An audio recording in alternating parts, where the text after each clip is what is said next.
In July of 1993, Emily Harper and Scott Beckett said, "I do," in a modest church ceremony just outside Bozeman, Montana. It wasn't a grand affair, no chandeliers, no string quartet, no press coverage. But it was full of something rarer than spectacle: love. Pure, defiant, radiant love.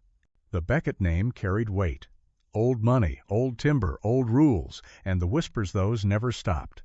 What was the heir to Beckett lumber doing with a girl from a single-parent home who worked part-time at a florist? But Scott never flinched. He loved Emily. He married her. And that night, they vanished. At first, their absence was brushed off as spontaneous. A honeymoon off the grid, maybe.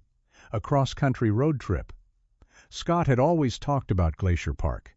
Emily had once mentioned New Mexico. But when days turned into weeks, no calls, no postcards, no credit card activity, the hope began to rot into worry. The newly gifted silver Range Rover, a wedding present from Scott's father, had disappeared too. Some guessed they'd crashed somewhere remote. Others believed they'd run away. The police had no leads. The trail went cold. And then, silence. 14 years passed. The world changed. Flip phones turned into smartphones. Emily's mother, Sharon Harper, learned how to live with absence, not to fill it, just to breathe around it. On the good days, she told herself maybe Emily had chosen something new, something freeing. On the bad days, she believed her daughter was gone. In the summer of 2007, a group of geology students from the University of Oregon were conducting a long-term environmental impact study using satellite imaging across remote wilderness zones in Idaho. One student, scanning historical images of the alpine lake wilderness, spotted something strange in a file from 1993, a long, pale shape barely visible beneath the surface of a backcountry lake. It didn't belong there. The team enhanced the image, ran overlays, flagged the GPS coordinates. They didn't know it yet, but they were staring at the missing piece of a 14-year-old mystery. They contacted the authorities. A dive team was assembled. Sonar scans were deployed. And soon enough, a submerged vehicle was located near the eastern bend of Phantom Lake. It took hours to pull it out. What emerged wasn't just a Range Rover. It was a time capsule. A sealed echo of lives that ended mid-sentence. The exterior was corroded, coated in a thick skin of lakebed silt. The windows were long gone. The inside was mostly stripped by time and water, but the glove box yielded one clue: a gold Rolex, engraved with initials that matched Scott's father. The Boise Police Department contacted both families. When Sharon got the call, standing in the middle of the Eugene Farmers Market, weighing a small carton of tomato eshi, nearly dropped the scale. It had been years since a call like that. So long, in fact, she almost didn't believe the voice on the other end. Detective Ray Duvall. Boise PD. Calm, precise. They had recovered a vehicle connected to the 1993 Beckett Harper case. He needed her to come to Idaho for identification. Sharon didn't ask how far the drive would be. She just said yes. By the time she arrived at Phantom Lake, the media hadn't caught wind of it yet, but the Becketts had. Malcolm Beckett was already there, leaning on his cane like it meant something more than support. His wife, Margaret, stood beside him, sunglasses on, spine straight, like good posture could undo the last 14 years. Their younger son, Jordan, lingered behind them, silent. None of them said anything when Sharon stepped into view. Detective Duvall met her at the perimeter, walked her to the flatbed where the Range Rover sat, still dripping lake water. She hadn't seen that car in over a decade, but there was no mistaking it. That was the vehicle her daughter had climbed into after hugging her goodbye that July afternoon. Malcolm stepped forward when the evidence bag was held up. "That's mine," he said, pointing to the Rolex. "It's one of a pair. I gave the other to Scott the day he graduated." There were no bones, no clothing, no sign of a struggle. Just the vehicle, the watch, and a vacuum where 2 lives had once been. The detective made a quiet note about the depth of Phantom Lake. Deep, isolated, the kind of place someone could vanish into without a trace. Maybe not by accident. Sharon didn't cry. She didn't ask what was next. But standing there surrounded by faces, she barely trusted something stirred beneath the grief. A question that had never really died. What really happened to Emily and Scott that night? And why had no one ever gone looking here before? That night, Sharon didn't sleep. Back at the motel in Boise, she stared at the ceiling, thinking about all the things she never got to say to her daughter. So many questions. And all she'd been given was a waterlogged SUV and a watch. The hole inside her felt just as wide as it did in 1993. Early the next morning, Detective Duval called. Asked her to meet him at the station. "There's someone you need to talk to," he said. When Sharon arrived, she was surprised to see Jordan Beckett waiting in the lobby, a cardboard box on his lap. He stood up, awkward, mumbled a greeting, and gestured toward the box. "I found some of Scott's things," he said, "stuff from his old room. Thought you might want to look through it, see if any of it belonged to Emily." Sharon nodded. She didn't trust the Beckett snot, really. But Jordan had always seemed different. He'd been young back then, barely out of high school, quiet, thoughtful. He wasn't the one who'd whispered "gold digger" or flung around the phrase "marrying up." She thanked him, took the box back to her car. Inside, books, cassette tapes, a flannel shirt she vaguely remembered Scott wearing, a few personal items, and at the bottom a smaller box wrapped in black velvet. Sharon hesitated before opening it. Inside, a delicate set of black lace lingerie, still folded, tags intact. A tiny envelope tucked inside the lid. The card was handwritten, signed simply, "From Cole." The handwriting was bold, masculine, unfamiliar. Sharon stared at the name. Cole? She didn't know any Cole. Emily had never mentioned one. Not in high school, not in college, not at the flower shop. The date on the price tag read, July 1993, just weeks before the wedding. Back at the station, Sharon showed the set to Detective Duval. He frowned, took a few photographs, and asked if she would mind him holding on to it as evidence. She agreed. He jotted the name down in his notebook. "I'll run it through local records," he said. "See if we can find anyone connected to that name. Coal isn't super common, but it's not rare either." She watched him bag the item carefully, like it was something volatile, something that could detonate a whole story if handled wrong. He didn't say much more, but she could tell something about it unnerved him, too. Later that afternoon, Sharon returned a few more of Scott's old belongings.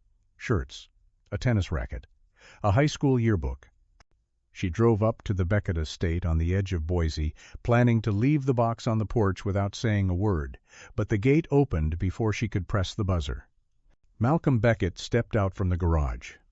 "What are you doing here?" he asked, voice flat and unwelcoming. Sharon held up the box. "Returning Scott's things." "Leave it," he snapped. "We'll have someone deal with it." "I'd prefer to hand it to someone directly." "I don't care what you prefer," he muttered, turning to walk away. Sharon didn't move. Something about him had always rubbed her the wrong way, but today it was different. Not just annoyance. There was a tightness in his voice that hinted at something darker, something hidden, something scared. Eventually, Jordan came outside. He saw the box, glanced between them, and stepped in. "Dad, it's fine, I'll take it." Malcolm stared at him for a long, hard moment, then turned and disappeared back inside. Sharon handed the box to Jordan. He nodded quietly. "I was going through more of Scott's stuff," he said, lowering his voice. "There's something you should see." She followed him into the house. It hadn't changed. Not much. 14 years, and it still felt more like a showroom than a home's silent hallways, expensive furniture, nothing touched, everything curated to look like a life. In Scott's old room, Margaret Beckett was already there, sorting through a drawer. She looked up when they entered, her expression unreadable. Jordan pulled a dusty shoebox from under the bed and handed it to Sharon. Inside, buried beneath old cassette tapes, crumpled receipts, and a faded field guide to Yellowstone, was another small envelope. Same handwriting, same signature. Cole. Margaret's face changed. Just a flicker, but it was there. "We don't know who he is either," she said quietly. "But whatever this is, it doesn't feel right." Jordan nodded. And if Scott had something to hide, he added, it wasn't like him to do it carelessly. Which means, maybe he wasn't the one hiding it? Maybe someone else was, Sharon whispered. The room felt colder. A strange name. An expensive, intimate gift. Multiple notes. Someone had been trying to get close to Emily, or maybe they already had. And now, she was gone. Sharon couldn't shake the feeling that this person Cole hadn't just sent a gift. He had left a footprint, a trail, and someone had worked hard to cover it. She left the Beckett estate more rattled than she'd anticipated. It wasn't just Malcolm's tone, or the envelope, or the shoebox. It was how none of it added up. But something Malcolm said no. The way he said it stuck with her. He hadn't just been dismissive. He was off, uneasy. For a man who had built half the city bearing his last name, that was something. She tried to let it go. But later that evening, as she turned into her driveway, her headlights swept past a parked car a few houses down. A black Lexus. Same model Malcolm drove. Not his. She would have known the plates, but close enough to raise the hairs on the back of her neck. She parked, waited, watched. A few minutes later, a man stepped out from the passenger side. Early 30s, maybe. White shirt, faded jeans, a chain around his neck, the silver catching the light. Letters. 2CL. Maybe an S. He moved quickly, glancing over his shoulder, like he didn't want to be seen. She stayed in the car until he was gone, then walked the block in the direction he came from. Nothing. No signs. No sounds. No reason. The Lexus pulled away a few minutes later. She noted the time, memorized what she could of the license plate, wrote it all down. Her gut told her this wasn't random. The next morning she called Detective Duval. Told him everything, the car, the man, the chain. He said he'd look into it, but she could hear it in his voice. Doubt. It wasn't enough. Not yet.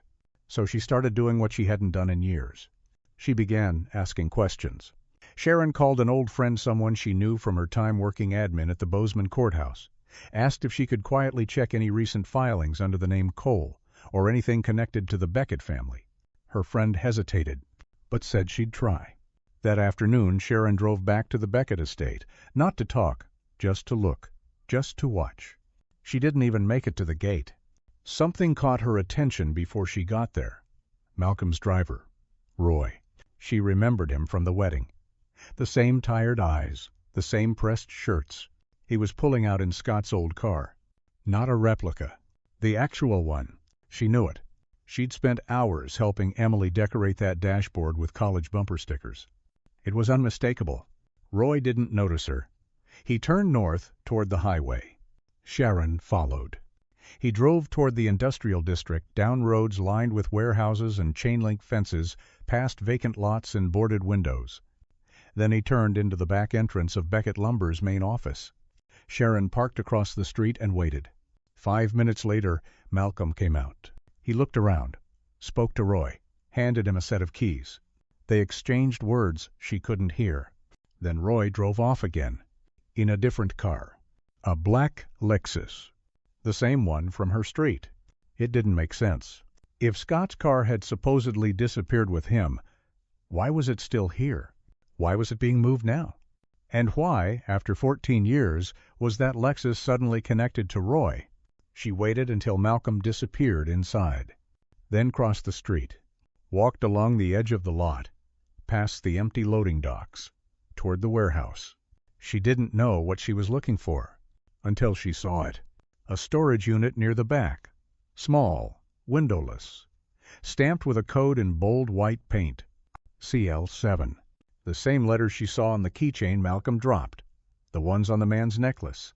She stared at the lock. Heavy duty, bolted. But it wasn't the lock that chilled her. It was the feeling that everything she'd buried for 14 years was about to come loose. That night, Sharon went home and wrote everything down. Every detail. The name Cole. The car. The necklace. The storage unit. She didn't know what it all meant, not yet. But she knew it was something. 2 days later, her friend from the courthouse called back. "There's a Cole Bishop," she said quietly. He had a sealed juvenile record in Gallatin County sometime in the '80s. I can't pull the details, but his name came up once in a report something tied to Scott Beckett's circle. Sharon thanked her, hung up, and immediately started searching online. Cole Bishop. It wasn't a name that surfaced often in Bozeman, but there were traces. A parking ticket in Pocatello, a payroll stub from a local construction company one contracted by Beckett Lumber, and a blurry black and white photo in a 1989 yearbook. Same face, same chain around his neck. He wasn't just a name scribbled on a gift tag. He was real. And he was still close. That night, Sharon lay awake, thinking about something Emily had told her months before the wedding. They were folding programs at the kitchen table, tying bows onto the corners with blue ribbon. "Scott's family is complicated," she'd said. "His dad's got all these rules about who he's supposed to be, what kind of wife he's supposed to have." Sharon hadn't thought much of it back then. She chalked it up to the usual rich family nonsense rules about china patterns and dress lengths. But now she wondered if Emily had been more afraid than she let on. And now this man Cole was circling back into their lives. Maybe he never really left. Sharon didn't go to the police. Not yet. She wanted to. God, she wanted to. But she knew men like Malcolm Beckett, knew the way they twisted things, bent stories until they broke. She'd seen it happen, missing daughters turned into runaways, grieving mothers painted as delusional. If she was going to be heard, she needed more than suspicion. So she waited. She watched. And 3 days after seeing Roy driving Scott's old car, Sharon got her moment. It was a Thursday afternoon. She was picking up coffee at a diner on the edge of town when she saw it again. The black Lexus. This time, it was pulling out of a side alley behind the Beckett office complex. Roy was in the driver's seat. Beside him, the man with the chain, Cole. She didn't hesitate. She got in her car and followed. At a distance. One vehicle between them. She didn't know what she was doing. She'd never followed anyone in her life. But something inside her said, this matters. The Lexus headed south, past the edge of Boise, where buildings gave way to wheat fields and gravel roads. After 20 minutes, they turned onto a narrow county road she didn't recognize. It snaked through abandoned barns and broken fences, past empty silos and forgotten fields. Eventually, it faded into nothing but gravel. Sharon pulled off, waited. Far enough back not to be seen, the Lexus continued down the path. It stopped near a rusted gate. Cole got out. Roy followed. They stood together, looking out at the land. It didn't look like much, just a patch of overgrown weeds and earth half choked by sagebrush and dust. But then Cole knelt. He pointed to something on the ground, a specific spot, near a cluster of rocks. And something inside Sharon dropped. She couldn't hear them, but she didn't need to. She knew what this was. After a few minutes, the men got back in the car and drove off. Sharon waited until the dust had settled, then eased her car forward, parked beside the same rusted gate. Got out. The air was dry, still, the kind of silence that presses into your ears. She walked to the spot Cole had pointed to. There was no marker, no cross, just a patch of dirt that looked slightly off. Like it had settled differently, like something beneath it had shifted, or been buried. It could have been nothing. But in her bonus she knew. Emily was here. Back in her car. Sharon's hands trembled as she dialed Duval. She didn't let him interrupt. She laid it all out fast, clear, and firm. Cole. The Lexus. The storage unit. The necklace. The gift box. The years of silence. And the field. There was a pause on the line. Then Duval asked for coordinates. She gave them. By nightfall, the site was marked with yellow tape. Crime scene techs flown in. Ground-penetrating radar brought out. Sharon stayed just long enough to see them begin. Then she left before the media arrived. This wasn't about headlines. It was about truth. The next morning, Duval called. They'd found remains. A shallow grave. Decomposed beyond recognition. But the fabric matched what Emily had been wearing the day she vanished. Dental records would confirm it. He sounded tired. "Nolder." "There's more," he said.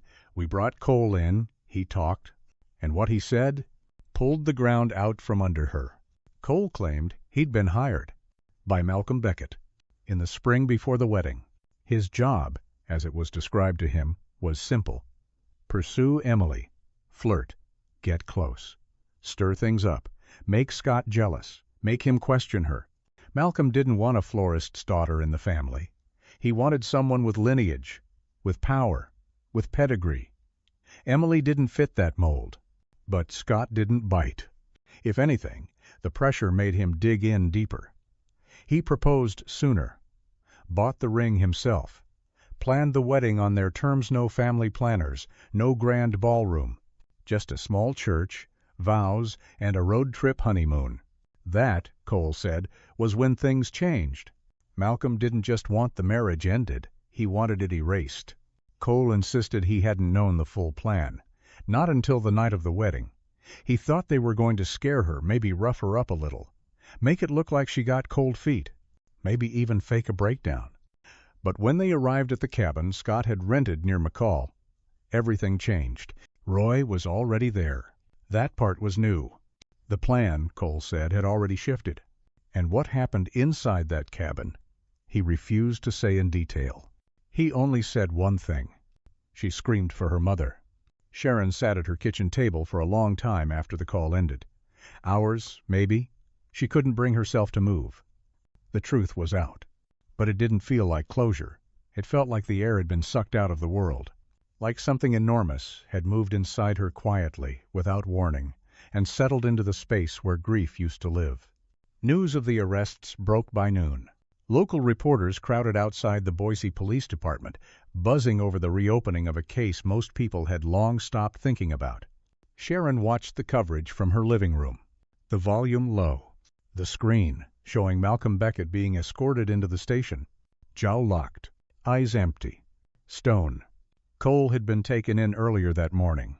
According to Duvall, he waived his right to a lawyer for the first interview at least. Maybe guilt caught up to him. Or maybe he realized Malcolm wasn't going to protect him anymore. Whatever the reason, he talked. Said it all started as a favor. Roy brought him in, said Malcolm needed help handling a delicate family situation. Something quick, quiet, easy money. But as the wedding approached, the instructions turned darker. Cole admitted he was the one who delivered the lingerie. He was supposed to leave it somewhere. Scott would find it. A little suspicion, Malcolm thought, would be enough. A whisper of infidelity, a shadow of doubt. But it didn't work. Scott didn't flinch. They got married anyway. And that night, as the couple drove toward their honeymoon cabin, Cole and Roy followed. They let themselves in using a key Malcolm had arranged through a friend who managed the property. They thought Scott would be gone out picking up food. The plan was to confront Emily, scare her, pressure her to walk away. But she didn't run. She fought. She screamed. And then Roy snapped. Cole said it was like watching someone fall through a crack in the floor. One moment, everything was rehearsed, controlled. The next, there was blood, noise, chaos. Scott came back early. He opened the door to blood on the floor.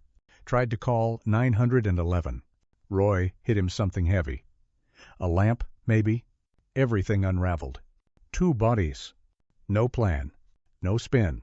That's when Malcolm stepped in. He drove to the cabin that same night, loaded the bodies into a company truck, took the Range Rover and drove it all the way to Phantom Lake, dropped it into the deepest bend, thinking the current would carry it away. Then he took Scott's body, cremated under a false name, placed the urn in a Beckett family vault, labeled with the initials C.L. Sawyer. Emily? She was buried in that gravel field, miles away, as if she never existed. Sharon couldn't understand how someone could do that to their own child. That evening, outside the police station, Sharon met Eleanor Beckett. The woman looked nothing like the polished socialite she'd seen in news photos. No makeup, no pearls, just a mother stripped bare by truth. "I didn't know," she whispered. "I swear to you I didn't know." Sharon didn't speak at first. There wasn't much to say. But she nodded. Not out of forgiveness, out of recognition. Pain si pain. Later, Detective Duval came out holding a folder. Inside were the dental results. The remains in the field officially confirmed to be Emily's M. He told them the urn marked C.L. Sawyer had been tested too. DNA confirmed it belonged to Scott. "They're both accounted for," he said softly. After 14 years, Sharon left with that folder in her hand. She didn't read the full report. She didn't need to. She already knew the story by heart. That night, she called Jordan Beckett. He didn't answer at first, but when he called back an hour later, his voice cracked. "I'm so sorry," he said. "I should have seen it. I should have said something, years ago." "It wasn't your fault," Sharon replied, and she meant it. No one had seen it, because no one wanted to. He asked if he could be there when they buried Emily, said Scott deserved the same. Sharon agreed. They chose a quiet plot near the foothills where the wind didn't stop moving and the trees didn't feel like watchers. She picked out 2 headstones. Simple, side by side, just names, dates, and one shared line carved beneath both. He tried to erase it. He failed. The funeral was quiet. No press, no spectacle, no grand eulogies. Just a few dozen people standing under the gray morning sky some with flowers, most with nothing but the weight of memory in their hands. Old friends, former neighbors, a few of Emily's co-workers from the flower shop women now in their 40s who had once folded ribbons with her on slow Saturday mornings. Some brought their teenage daughters, whispering stories about a girl they remembered for her kindness. A few of Scott's classmates came too, silent, unsure of what to say. No one took photos. No one filmed. This wasn't a public moment. It was the end of a love story that had been buried in silence for 14 years. Jordan Beckett stood near the front, shoulders tight, jaw clenched, hands gripping the folded paper he would later read. The caskets were simple, unadorned, side by side. Sharon had picked out the plot herself on a hillside just outside town, where the wind never stopped moving, where the trees whispered instead of watched. She didn't want grandeur. She wanted peace. Jordan stepped forward, unfolded the letter in his hand, cleared his throat. It was a passage from a letter Scott had written a week before the wedding. Emily had kept it tucked in her nightstand. Sharon found it while packing up her room. She'd never opened it, not until now. In it, Scott wrote, "Love isn't a straight line. It bends. It doubles back. It falters. People think it's supposed to be loud, triumphant, obvious. But what Emily taught me is that love doesn't need to shout to be strong. Sometimes it's a choice made quietly, every single day, even when it's hard. Especially then." No one clapped. No one moved. But something in the air shifted. After the service, people lingered, hugged, nodded, whispered things like, "She deserved better. He was a good man." And then they left. Sharon stayed until the last of the dirt was placed. And then, longer still. Jordan didn't speak. He just stood beside her, eyes on the stones. Maybe he was praying. Maybe he was remembering. Maybe he was mourning something more than just a brother. Maybe he was mourning the lie they'd all been living. In the weeks that followed, life moved again. But something in the town felt quieter. The press lost interest once the trial dates were set. The headlines faded. Reporters packed up and left. But the consequences stayed. The Beckett Lumber Board of Directors voted unanimously to remove Malcolm's name from every building, every contract, every plaque. The name that had once loomed over the city now vanished like it had never been there. Eleanor Beckett resigned from all the social committees and boards she once led. She stopped attending luncheons, stopped showing up in glossy magazine spreads. Roy took a plea deal. In exchange for full testimony, he received a reduced sentence. Cole did the same. Neither of them fought the charges. And Malcolm? He refused to speak in court, didn't offer a statement, didn't explain, didn't even blink. But it didn't matter. The evidence was overwhelming. He was convicted of 2 counts of murder, sentenced to life in prison. No parole, no possibility of appeal. Sharon didn't go to the courtroom. She didn't need to hear him lie again. She didn't need to see him shrink behind a suit and a defense team. She didn't need justice in a room full of strangers. She needed something else. She needed life. So she reopened the flower shop. It had been shuttered for years. Dust-covered counters, wilted memories. She called it Wild Grace. The name felt right. The landlord offered a discount. Said he remembered Emily. Said the place should have never gone dark. Sharon didn't modernize it. She kept the wooden shelves, the chalkboard signs, the small glass fridge. She didn't want it to be new. She wanted it to be honest. Locals started coming in. At first, out of curiosity. Then, out of loyalty. Then, because the flowers looked better in that shop than anywhere else. Jordan visited weekly. Helped with deliveries. Fixed the back door when it stuck. Changed the light bulbs in the cooler. Some days they ate lunch on the back steps. Quiet, companionable. Other times he asked about Emily. What kind of music she played in the car. What her laugh sounded like. Whether she really hated mushrooms as much as she said. Sharon answered every question like it was sacred. She told him Emily used to sing along to the radio even when she didn't know the words. That she hated the cold but loved snow. That she never, not once, forgot a birthday. One afternoon a teenage girl walked into the shop. She wore a Beckett High sweatshirt and held a crumpled $10 bill in her hand. She picked out a small bouquet of wildflowers. As Sharon wrapped them in brown paper, the girl hesitated. "You're Emily Harper's mom, right?" Sharon looked up, nodded. The girl shifted her weight. "My mom used to talk about her," she said. "Said she was nice. Said she never made anyone feel small, even when people were kinda mean."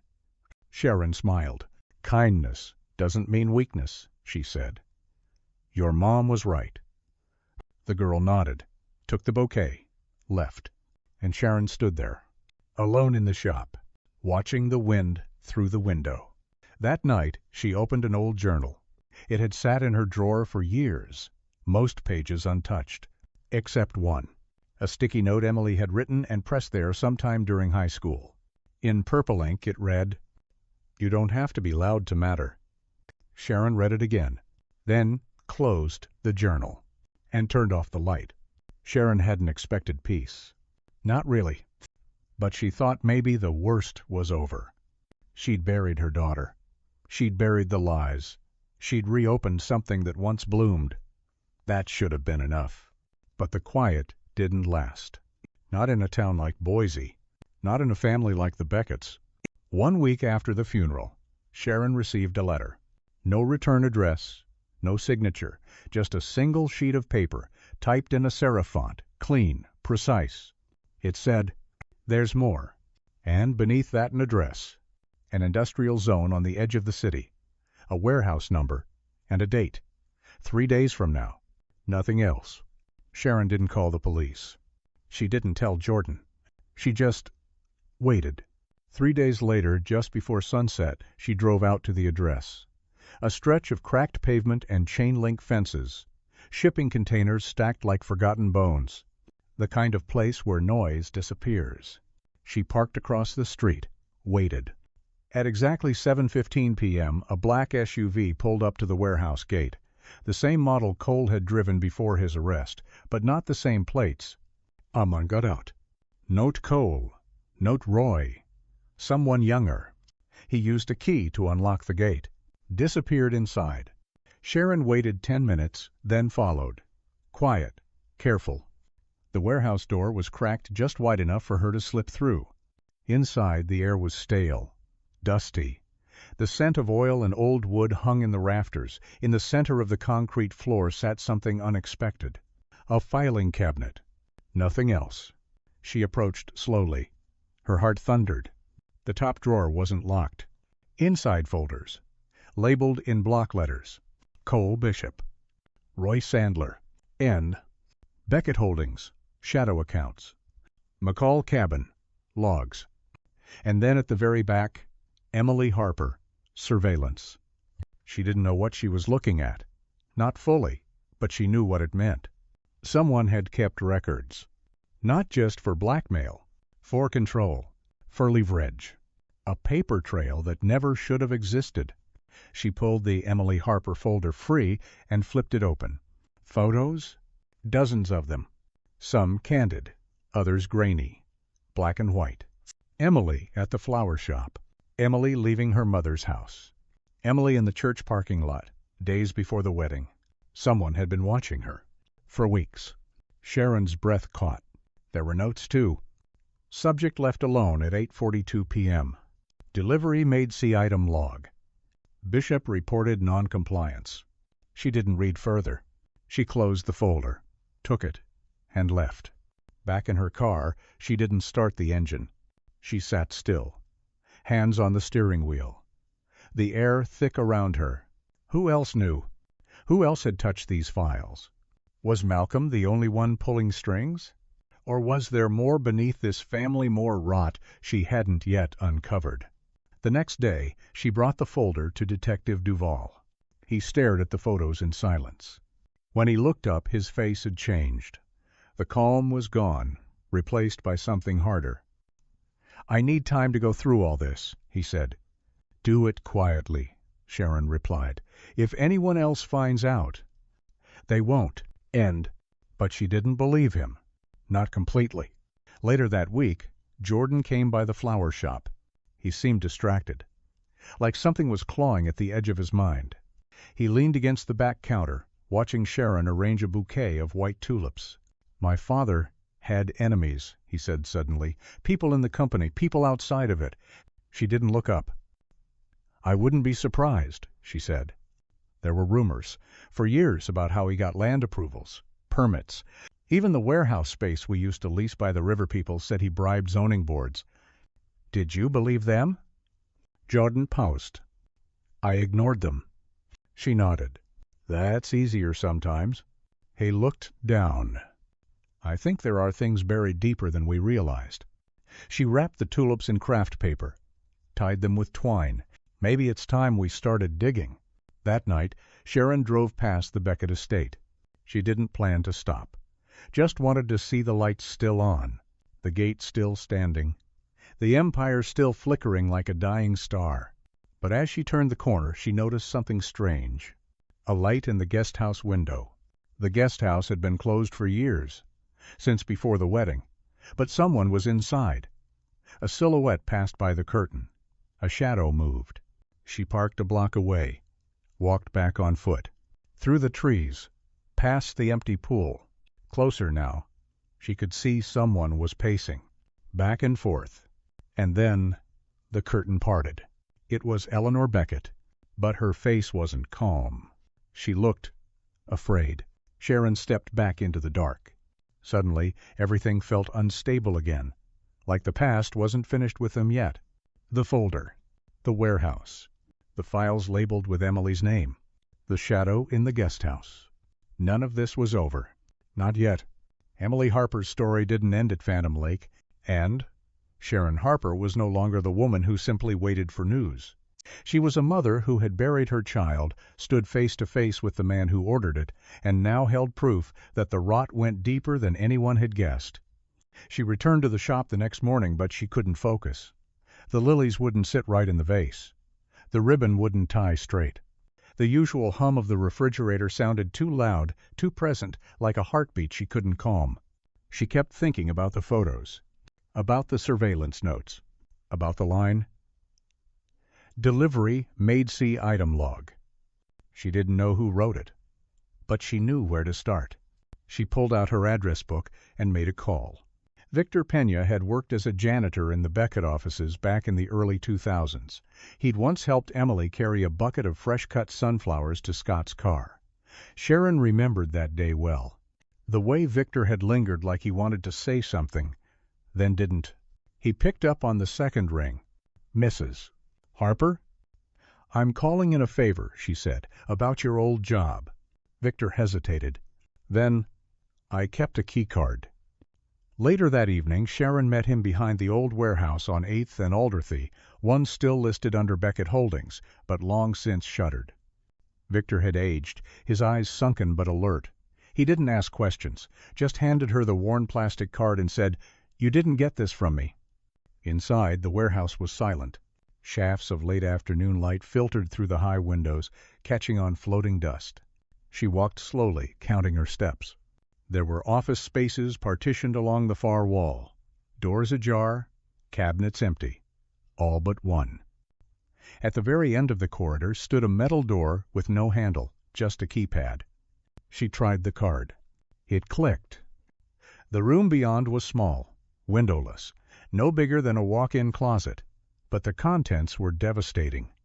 2 filing cabinets, a rolling cart with old hard drives, labeled in black ink, Client A, June 1993, Cold Creek Transfer, and on the wall maps, pinned up like blueprints, some topographic, others zoning overlays, all marked in red grease pencil. Sharon took photos of everything. Her hands didn't shake. Not this time. She had passed the point of fear. She had nothing left to protect but the truth. In one of the drawers, she found a binder. Inside were signed property transfer documents, leases, permits, all pointing to shell companies tied to Malcolm Beckett. Most dated years before Emily's death, but one file caught her eye. It was newer, 2005. A parcel of land just south of Phantom Lake, purchased through a holding company, paid in full, no development listed. She copied the coordinates. Back at the flower shop, she laid everything out on the back table, pinned the maps to the corkboard where invoices used to hang, connected the red pencil marks with string, drew circles around dates. It was like mapping the nervous system of a machine that had been operating beneath the town for decades. And Emily had crossed into its path. Jordan came by the next morning and found her like that, surrounded by documents, lines, dates. He didn't ask what she was doing. He just said, "Tell me where to look." She handed him one of the maps, pointed to a set of coordinates near Cold Creek. "I want to know what's there." He didn't flinch. "I'll find out." That evening, he called. "There's a substation out there," he said. "No power lines connected to it anymore, but it used to be a storage facility. That's what the permit says." "Used to be?" Sharon asked. "It was quietly decommissioned in 1994, the year after they vanished." "Jordan," she said, "I think there's more buried out there than power lines." He didn't respond right away. Then, "I'll drive." They went together. No police. No backup. Just a mother, and the only Beckett she still trusted. The Cold Creek site was overgrown. Tall grass, rusted fencing, a single building made of corrugated steel, half-eaten by moss and time. Inside was emptiness. But behind the building, beneath a sheet of warped tin, they found it. A hatch. Steel. Locked. Jordan bent down, ran his fingers along the rusted seam. "There's something here." They dug for hours. No tools, just hands, stones, determination. Until the hinges gave way. The hatch opened. The ladder led down into concrete. Cold, damp, a space not meant to be seen. At the bottom, lit only by Jordan's flashlight, they found the room. Another storage unit, stacked with boxes marked Private Archive. Dates ranging from 1980, 6 to 1993. The last box was labeled simply EH Final. Inside were VHS tapes, dozens of them. Some dated, some not. All with white stickers and scrawled initials. They didn't speak.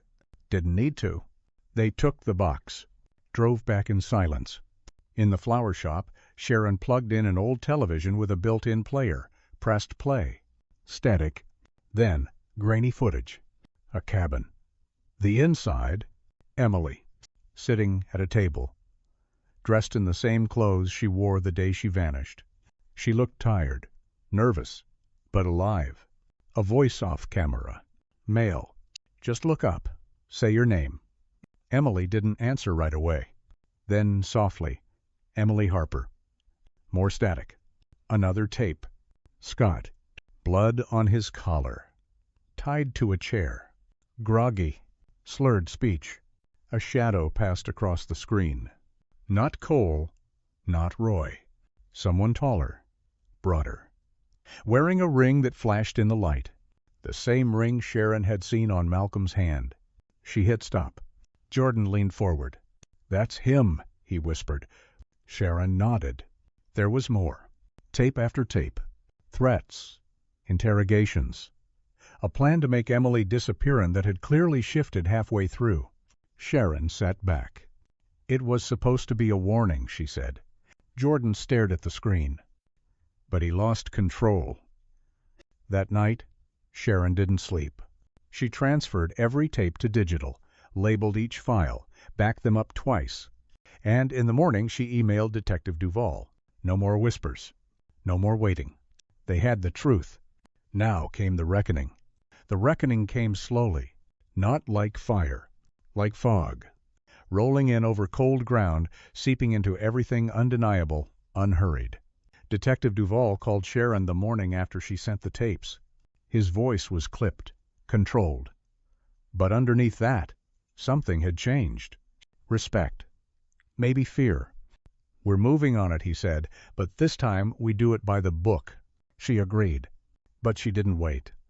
By noon, digital copies of the tapes had been sent to 3 newsrooms, 2 legal advocacy organizations, and 1 retired judge known for taking down corporate corruption in the Northwest. Sharon wasn't leaving anything to chance. By 6 p.m., the first story broke. New evidence in Harper. Beckett case points to wider cover-up. Then the second. Exclusive. Unseen tapes reveal what really happened at the McCall cabin. The media storm hit like a wave. Cold. Relentless. News vans returned to Boise. Reporters stood outside the Beckett estate, shouting questions. But this time, it wasn't about a missing bride. It was about a network of corruption, a system of men who built silence into every deal, every handshake, every grave. Jordan stood with Sharon on the back steps of the flower shop, watching the headlines roll in. "They're going to come for you," he said. She looked him in the eye. "They already did," she replied, "and they failed." The next day, warrants were executed. Beckett Lumber's downtown headquarters was sealed off. The vault was opened. Inside, they found the urn labeled CL, Sawyer just as Cole had described. DNA confirmed what Sharon already knew. Scott Beckett had never left Idaho. More records surfaced. Bank transfers, shell companies, off-the-book cash movements. Everything Malcolm had tried to erase now unfolded like rot under a lifted floorboard. Eleanor Beckett gave a press statement. Shaky, tired, but clear. "I lived in a house with secrets," she said.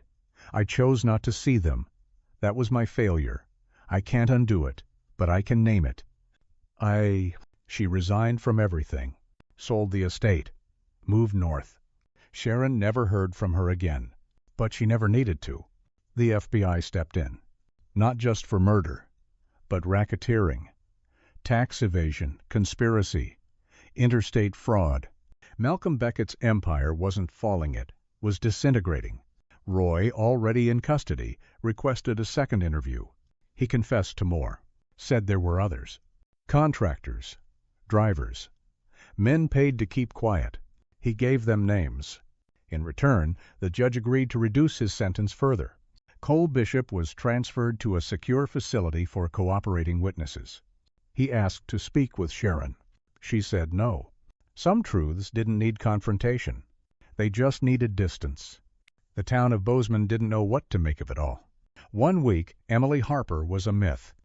The next, she was the key that unlocked 2 decades of silence. People left notes at the flower shop, some anonymous.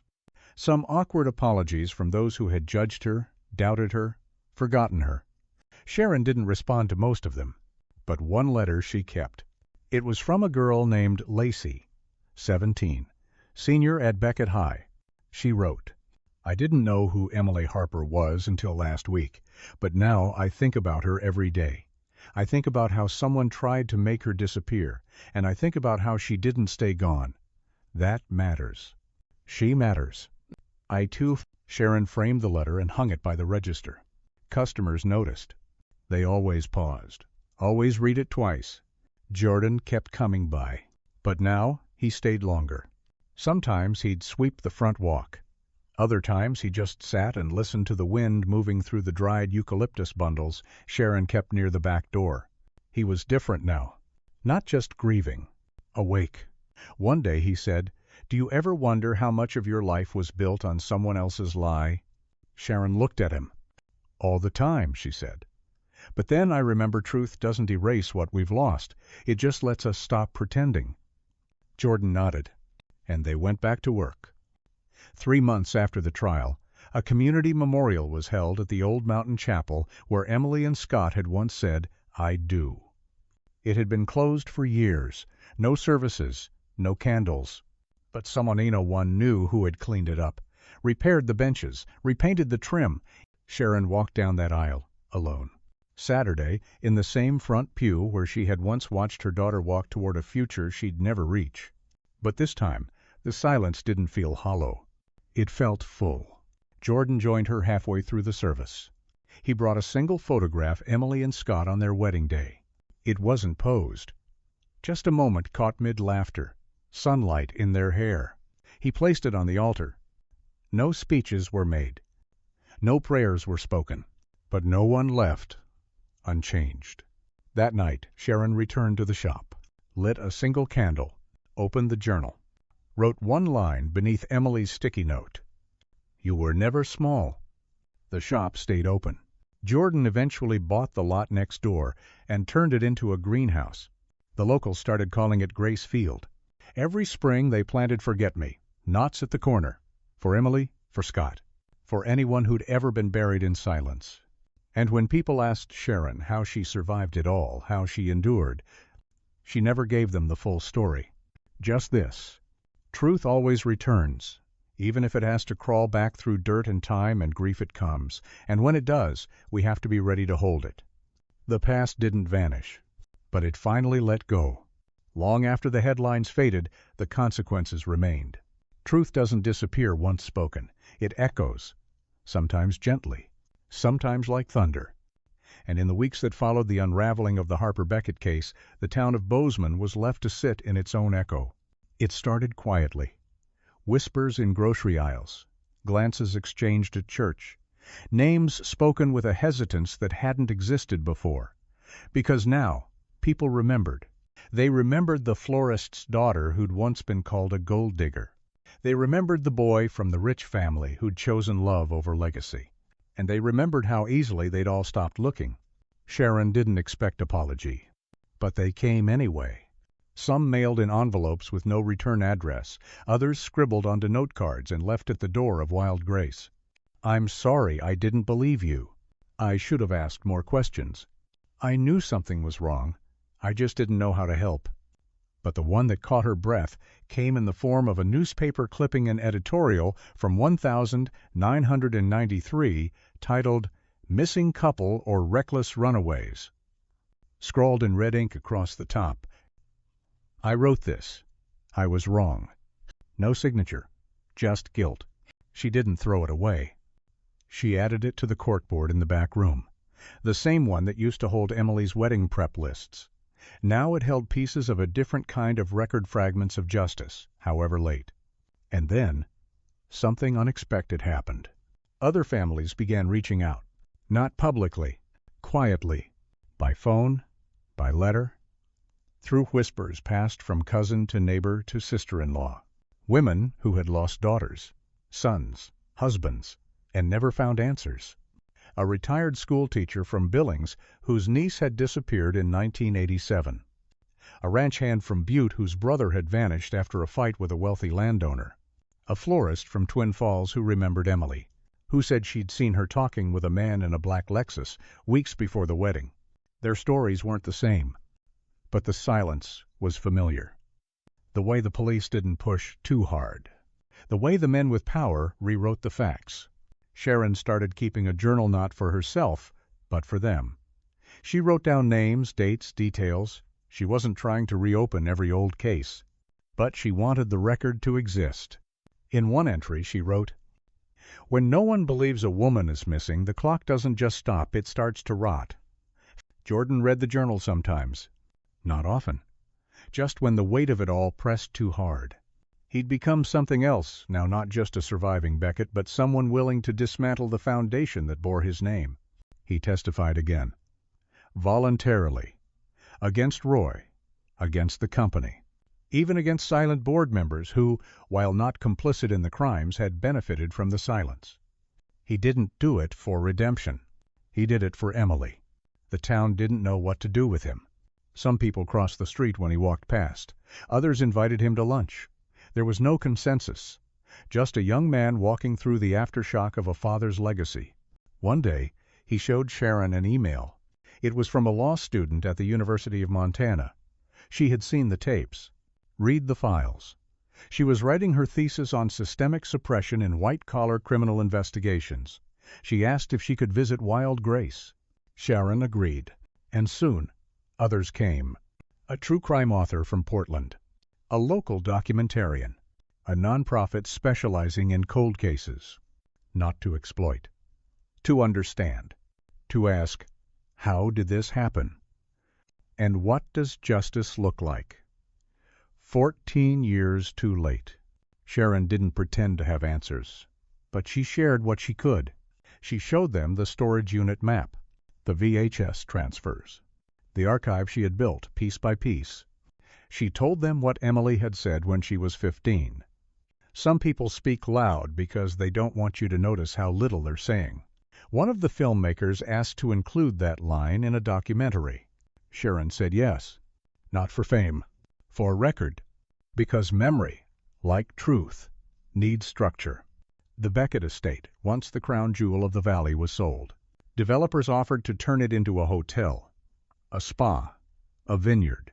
But the deal that went through was different. A local foundation bought the land, converted the grounds into a public garden, and turned the guest house into a quiet retreat for families of the missing. They called it the Harper House. It opened 1 year to the day after Emily's remains were identified. Sharon didn't speak at the ceremony, but she stood beside the door, placing one small bouquet of ranunculus at the base of the welcome sign. No plaque, no ribbon cutting, just flowers and silence, the kind that heals. Back at Wild Grace, life returned to rhythm. Sharon reopened her weekly workshop. People came in to learn how to bundle eucalyptus or fold peonies into tissue. One Tuesday, a little girl wandered in with her dad. She picked out a handful of tiny white blooms and asked, "Do flowers remember things?" Sharon smiled. "Some do," she said. "The ones that grow back every year." Later that week, she got a package. No name on the envelope. Inside, a copy of Emily and Scott's wedding photo. The original had gone missing years ago. But this was it. The sunlight. The dress. The look between them. On the back, someone had written, "He never stopped loving her, even when the world stopped looking." Sing. Sharon placed it on the shelf behind the counter. Not for customers. For her. And every night before closing, she glanced at it. Just once. Like a promise. Like a truth that no longer had to scream to be heard. The past doesn't vanish. It settles. Like ash after a fire. And in Bozeman, the ash had finally stopped falling. What remained was the task of sifting through it, finding what could be rebuilt, what had to be buried. It didn't happen all at once.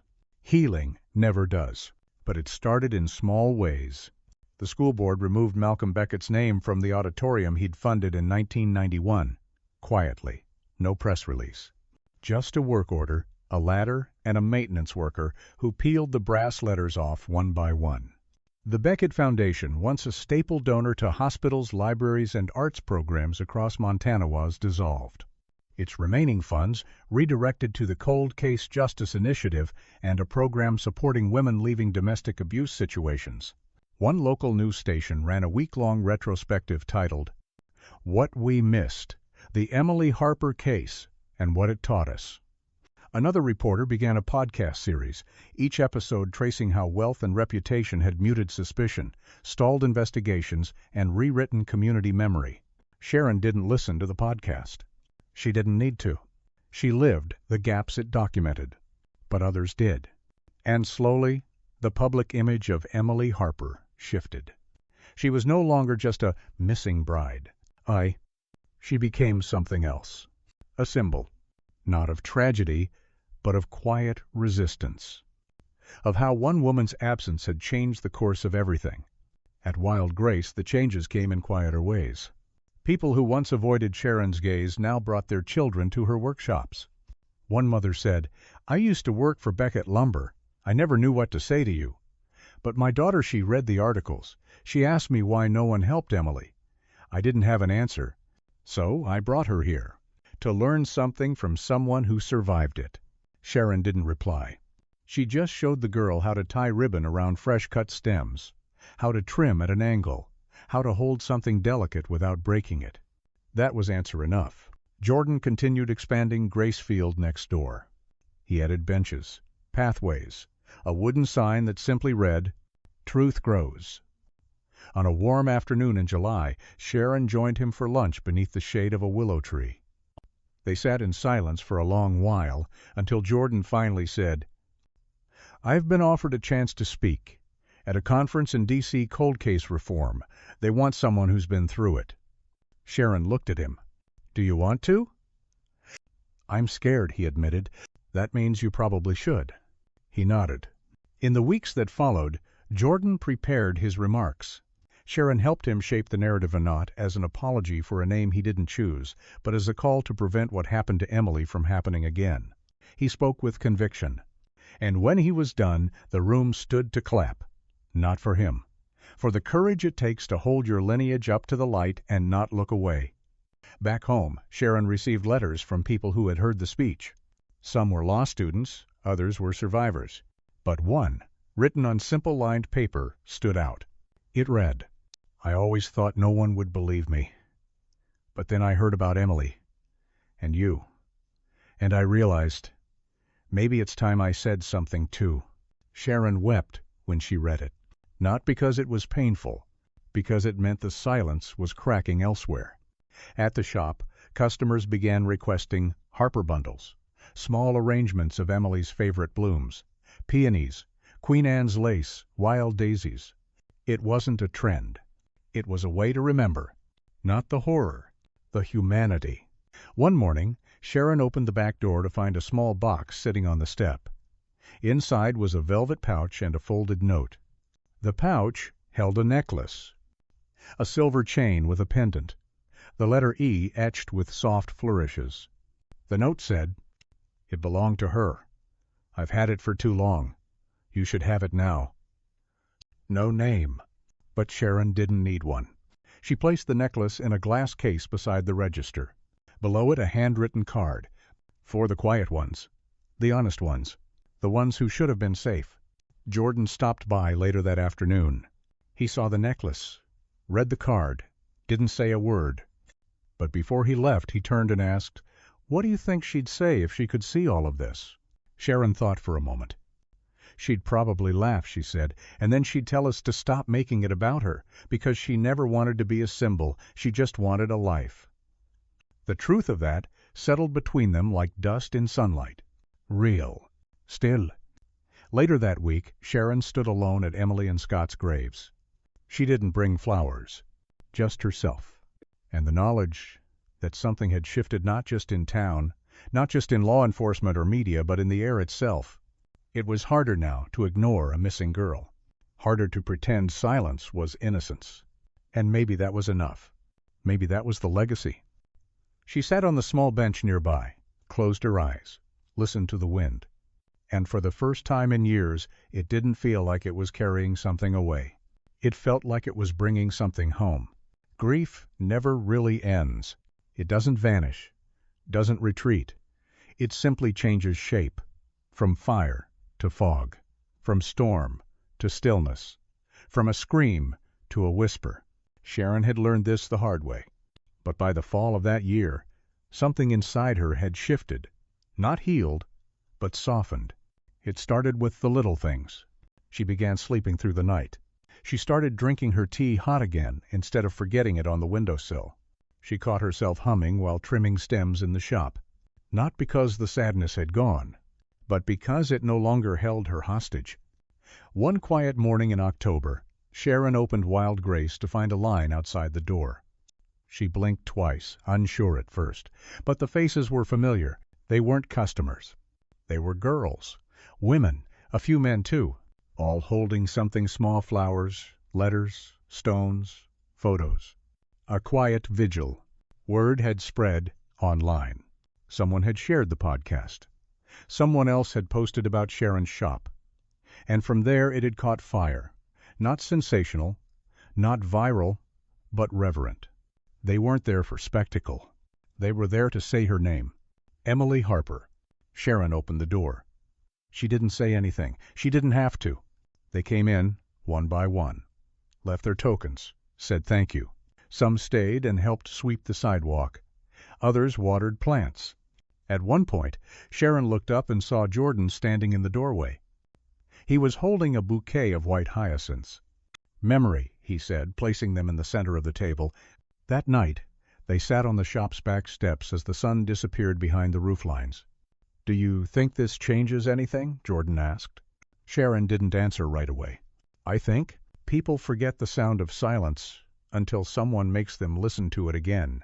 He nodded, then asked the question she'd been waiting for. "What do I do now?"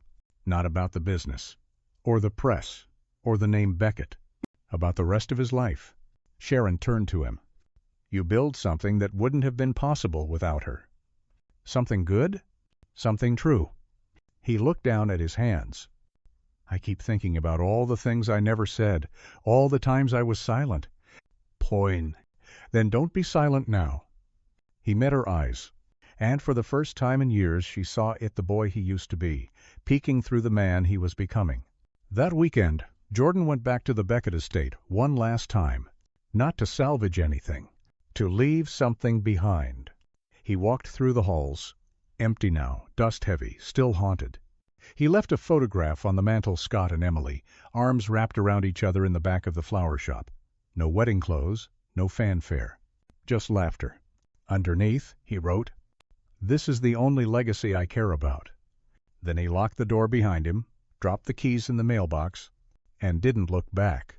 Elsewhere, the Harper house opened its doors to the first guests. A woman and her teenage son from Kalispell, there to search for the boy's missing father. A quiet college student from Spokane who'd lost her sister. A mother who looked too much like Sharon to ignore. She met them one at a time. Offered tea, a blanket, a place to breathe. She didn't offer advice. Just presence. That was enough. The following spring, Wild Grace hosted its first memorial garden planting. Volunteers from all over came, some local, some from other states. Each person brought a single flower and planted it in a spiral design around the sign that read, "You don't have to be loud to matter." By midsummer, the spiral bloomed. Tourists began stopping by, taking pictures, not of Emily's grave, not of crime scene markers, of the garden, of what had grown from grief. One evening after the shop had closed and the street lamps buzzed to life, Sharon sat with a letter Emily had written to her in high school. A birthday note, long forgotten, rediscovered in a shoebox under the stairs. It read, "I don't always know how to say what I feel, but I think you already know anyway. You always make the world feel softer. I hope I can be like that one day too. R. Free." Sharon folded the letter, placed it into the drawer beside her bed. She didn't cry. She just let the silence settle around her. And for the first time in a long time, she welcomed it. Some stories don't get justice. Some never get answers, or closure, or peace. But some, just a few, get the truth. And maybe that's enough. Emily Harper and Scott Beckett were gone for 14 years. Not because they ran, not because they made a mistake, but because someone decided their love wasn't convenient.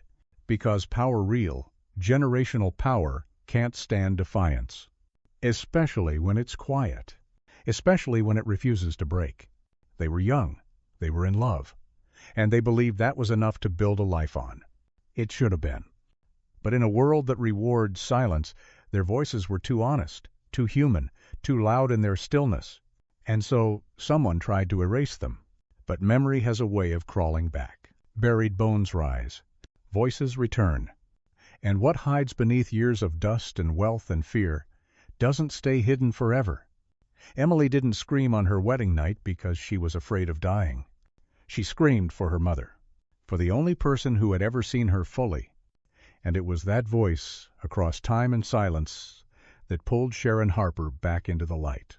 She didn't stop, didn't flinch, didn't settle for comfort or decorum or the illusion of civility. She tore down the lie, brick by brick, until what remained was the truth. A young woman, a young man, a love that wasn't loud, but it endured. Even now, it endures. In the way the wind moves through the memorial garden, in the way Jordan Beckett says her name out loud, in the way wild grace wraps its bouquets in brown paper and twine, like quiet offerings to memory. Love, they say, leaves a mark. Sometimes it's a loud one, a monument, a headline, a scream. But sometimes it's a whisper across a dinner table, a song on the radio, a single flower blooming where no one thought it would grow again. Sometimes it's just a mother sitting in silence, knowing her daughter mattered. And that, despite everything they did to erase her, she's still here. She's in the garden. She's in the breeze. She's in every quiet choice that says, you cannot kill love. You can bury it, but you cannot kill it. So thank you for listening, for staying until the end. This wasn't just a mystery. It was a reminder. That silence is never neutral. That truth doesn't knock. It breaks in. And that, sometimes, the quietest lives leave the loudest echoes. If Emily's story moved you, we ask only this. Say her name. Carry it forward. And never stop listening when someone goes missing. Because the difference between a cold case and a solved one is someone refusing to forget. Thank you for being that someone. We'll see you in the next story.